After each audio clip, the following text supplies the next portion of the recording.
يا مصريين، الحاجة اللي تغلى ما تشتروهاش. اسمعوا كده الكلمتين دول. الاسعار عايزين تسيطروا عليها. اه الحاجه اللي تغلى ما تشتروهاش.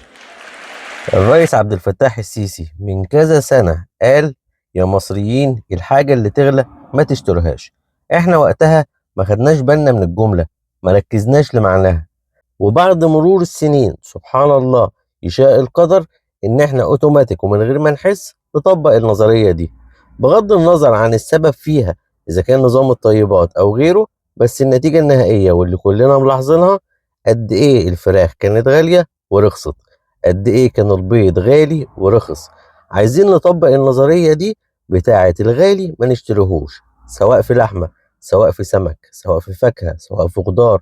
بأي منطق يوصل كيلو الفاكهة زي العنب ل 150 جنيه ول 200 جنيه؟ بأي منطق يوصل كيلو السمك الشبار الأخضر اللي كنا بنجيبه ب 20 وب 30 وب 40 ل 200 ول 300؟ الكلام ده لو اتطبق في كل السلع، احنا كده هنقدر كشعب ان احنا ناخد قرار ضد التجار الجشعة اللي بتستغلنا وبتزود علينا الاسعار. وبايديهم قدروا ينزلوا كرتونة البيض من 180 و200 ل 60 وال70 وال50، ممكن اقل كمان. وقدروا ينزلوا كيلو الفراخ للسعر اللي احنا شايفينه دلوقتي. يبقى فعلا الريس كان صادق لما قال: الحاجة اللي تغلى ما تشتروهاش. يا ريت كلنا نعرف قوتنا وقد ايه احنا مؤثرين على اي تاجر، واحنا اللي نقدر نظبط اسعار السوق بس بمزاجنا. لما نقول مش عايزين ونقاطع، نقدر ناخد قرار ونغير كل حاجة بتحصل ضدنا.